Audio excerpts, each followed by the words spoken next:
Growing up in Kalamazoo, arts culture has inspired Amelia Falk throughout her life.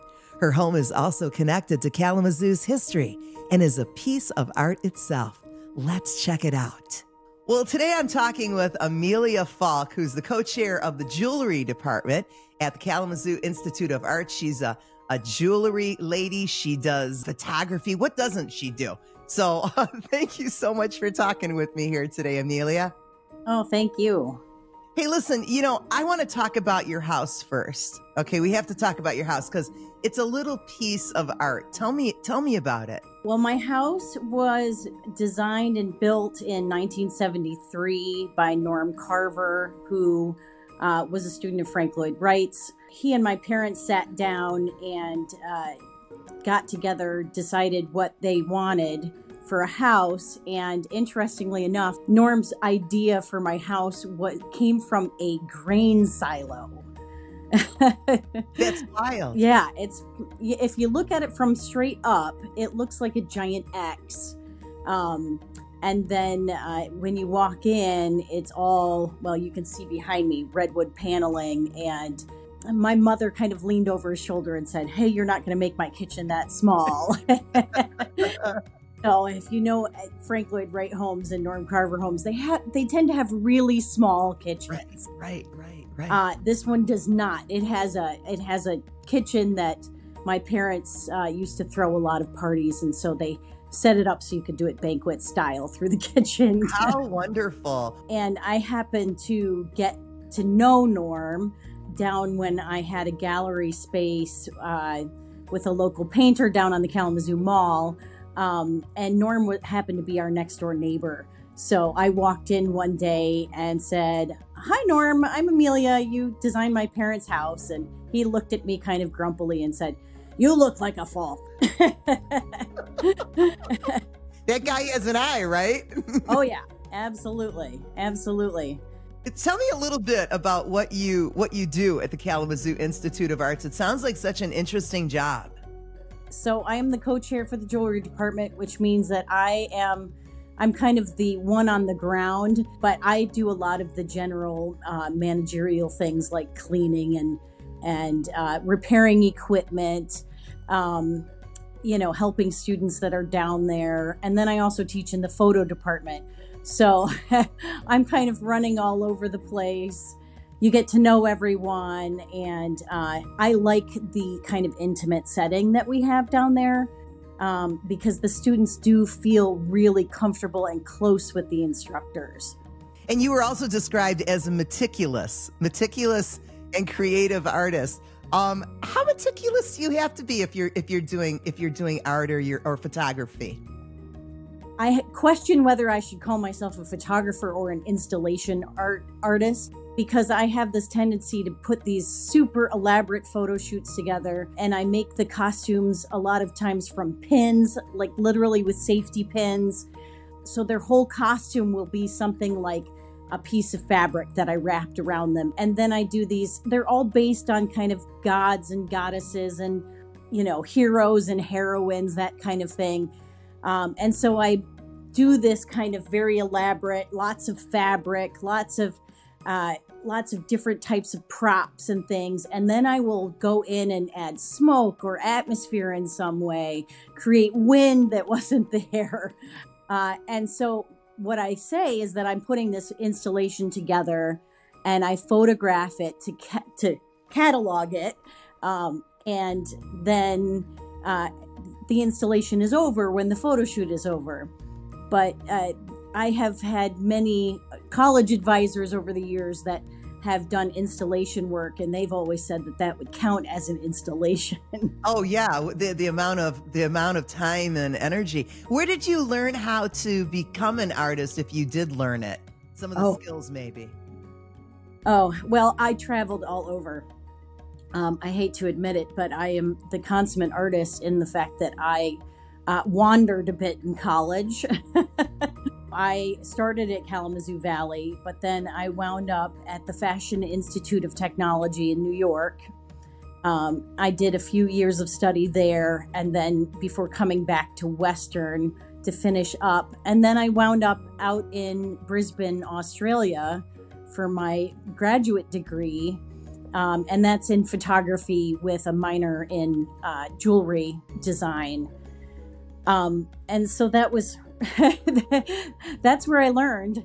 You do such original things with, history, really, historical images, and you kind of incorporate it into jewelry. Talk about some of your work like that.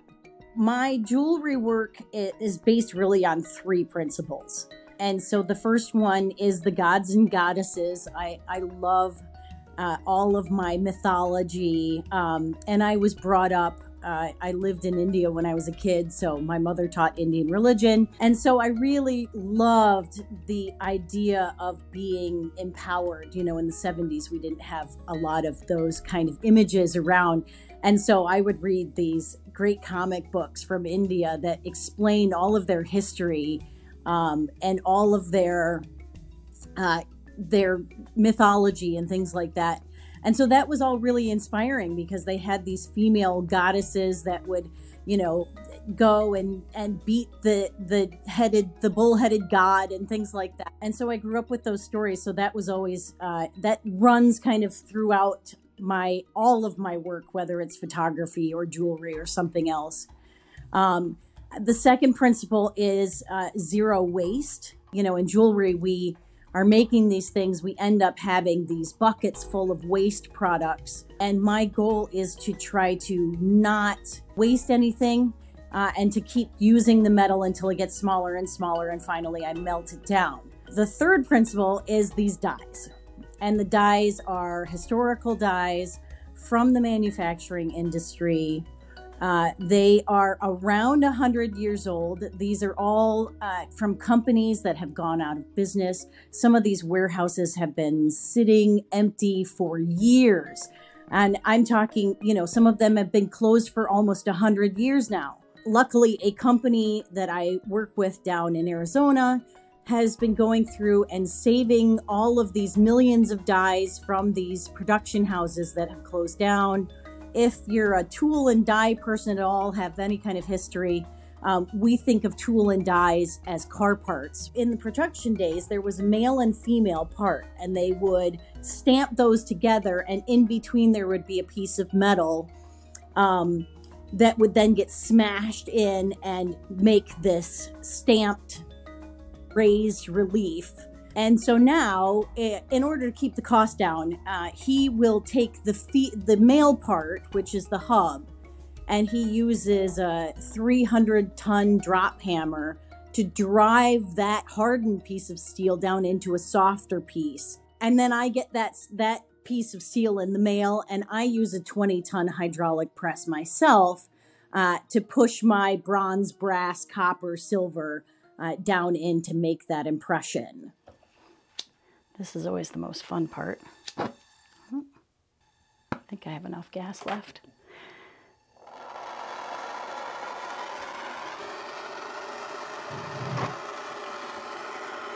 So by annealing it, all I'm doing is I'm softening those internal molecules up so that they stretch out and relax.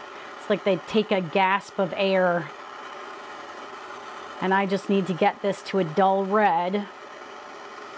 I can see that red coming up now. And so that's now all those molecules are in and they're nice and relaxed. And so now this metal is going to get very soft, and that will allow me to put it into the die and press it again. So this just needs to cool down a little bit. So, and then I need to put that in to pickle it, and that's kind of a funny word. It's a really low grade acid that clears the fire scale off of it. And that I keep down here to keep it away from my cats. So once that's cool, I'll take it over to the hydraulic press and then press it. So this one is actually made from a penny. So I used 1982 and prior. They made them in solid copper. So they press really well. And so this one, these are these dies. This is going to sit down. So that first one I showed, that is actually with the first press.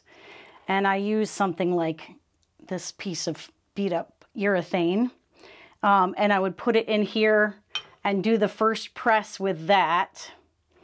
And so I can just, it's all hand cranked.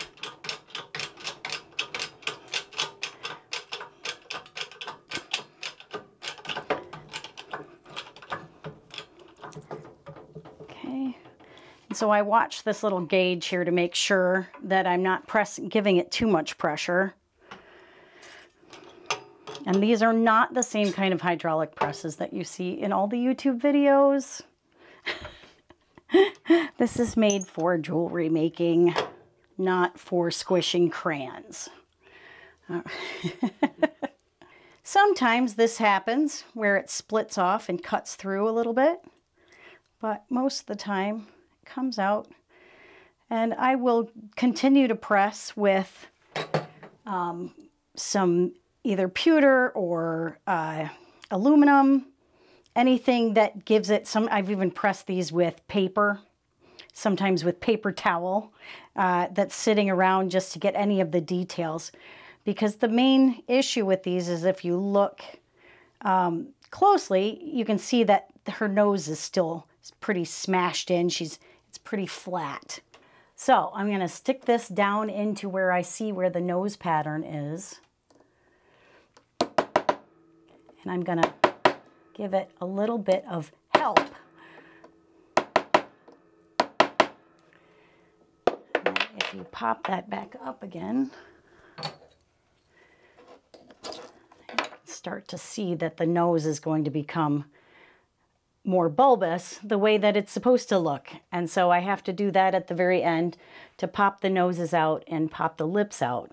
And that's because I'm only getting 1/2 of the original die. Back then, you know, everything was kind of made this way, and they would use this would be the female side of the hub. And then they have the actual hub, which is the male side. And those two pieces would come down in a big machine, and they would stamp together, and they would instantly have this perfect, you know, perfect image because of the two halves coming together. The problem is that the steel, it becomes prohibitively expensive at that point. So when you've got these two pieces that fit together, you know, it just becomes too much for a small jeweler like me to be able to buy that. And so they only give us the 1/2, the female half, and I have to use different things to press my metal down in there. So it's very labor intensive. That's why things are not made like this anymore. You know, it's just too costly to pay people to be in a big studio or in a big factory and using all these things. Take me through image creation for you. What are the steps when you're doing image creation? Oh gosh, well, it's for me, it's very intuitive. I think I kind of joke around and say, well, some people go and they put puzzles together before going to bed, go up to my studio and take all the pieces that I've pressed, and I'll look at the stones that I have, and it becomes, you know, what is this stone saying to me? And they talk to me a little bit, and they tell me what will look good around them. And because I do a lot of cutting apart these dies, I'll cut pieces and parts out of them. I tend to go in then and create these little stories. So they'll either have one of my historical points of view, or they'll have some kind of odd sense of humor. I have one Alice in Wonderland ring that has a pressed Cheshire cat on one side and a little white rabbit on the other side. You know, my sense of humor comes through in those pieces as well.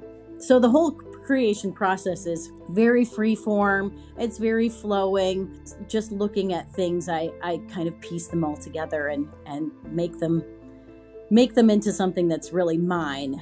You know, Amelia, you are just so fascinating to talk to. I bet your students, I just know that they get so much out of you, you know, and then you create, and sometimes we have these little happy accidents where everything all comes together. And I think with your planning and your education and just your life, you're able to put those puzzle pieces together and just make beautiful art. So I just wanted to thank you so much for talking with me here today. I was so looking forward to it.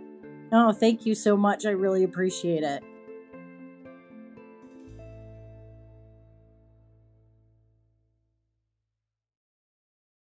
Support for Kalamazoo Lively Arts is provided by the Irving S. Gilmore Foundation, helping to build and enrich the cultural life of Greater Kalamazoo.